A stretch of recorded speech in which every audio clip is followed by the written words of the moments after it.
On est bientôt mi-décembre et l'année 2019 arrive à grands pas. Donc c'est le moment idéal pour commencer à préparer vos objectifs pour l'année qui va arriver. Ici, je parle plutôt en termes d'objectifs plutôt que de bonnes résolutions, parce que la bonne résolution, c'est un signe qu'on va la tenir seulement une semaine, puis qu'on va totalement arrêter. Donc on va plutôt parler d'objectifs. Mais au final, qu'on parle d'objectifs ou qu'on parle de bonnes résolutions, il faut que je vous avoue quelque chose, cette année, vous allez échouer tous vos objectifs. Ce que je veux dire par là, c'est que vous allez échouer si vous mettez en place votre objectif ou vos objectifs seulement le 1er janvier. Un objectif, ça doit se mettre en place tout de suite.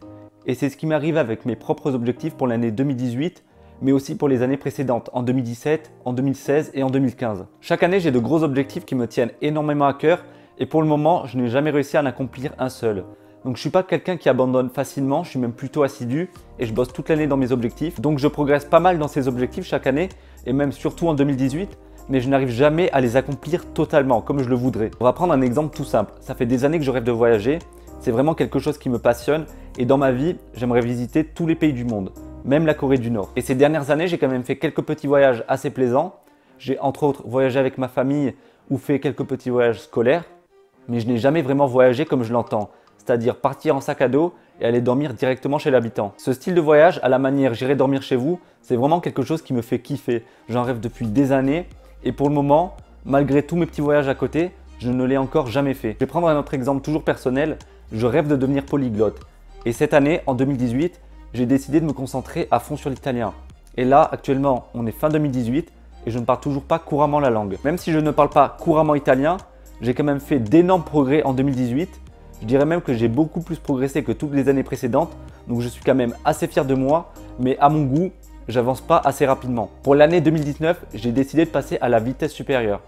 Donc j'ai commencé à préparer mes objectifs depuis la rentrée scolaire et j'ai tellement une vision claire sur mes objectifs que je suis sûr et certain d'y arriver en 2019. Je ne vais pas attendre le début d'année pour vous les partager, je vous donne ça tout de suite. J'en ai sélectionné seulement 3 pour 2019.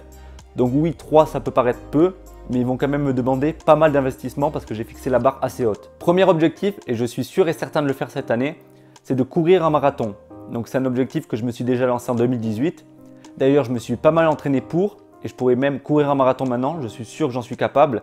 Mais au final, j'ai trouvé 50 excuses pour ne pas le faire cette année. Donc là, j'ai vraiment pas le choix, je m'engage publiquement en plus. Cette année, je deviens marathonien. Mon deuxième objectif, c'est justement de faire mon gros voyage en sac à dos, comme j'ai dit à la manière j'irai dormir chez vous.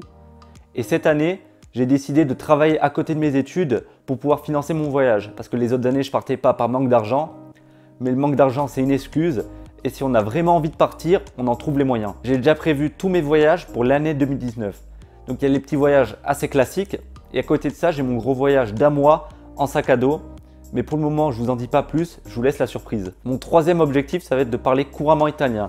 Et pour ça, cette année, j'ai décidé de faire un Erasmus et donc à partir de la rentrée prochaine, de partir vivre et étudier en Italie pour une durée d'1 an. J'aurais pu rajouter à ça parler couramment anglais, mais je pense que ça ferait beaucoup trop et qu'au final, je devrais choisir soit entre l'anglais, soit entre l'italien. Donc comme j'ai dit, j'ai envie de me fixer la barre assez haute, mais j'ai envie que mes objectifs soient à minimum réalisables. Donc voilà, vous connaissez à présent mes 3 objectifs pour l'année 2018. Et la seule différence que j'ai faite ici, et qui va sûrement énormément jouer, c'est que ces objectifs, j'ai commencé à les préparer dès 2018 pour être sûr et certain d'y arriver en 2019. Ce que je veux dire par là, c'est qu'il ne faut pas attendre le 1er janvier pour se pencher sérieusement sur ces objectifs. Il faut essayer de s'y mettre le plus tôt possible. Et pour 2019, j'aurais aussi pu parler de la guitare.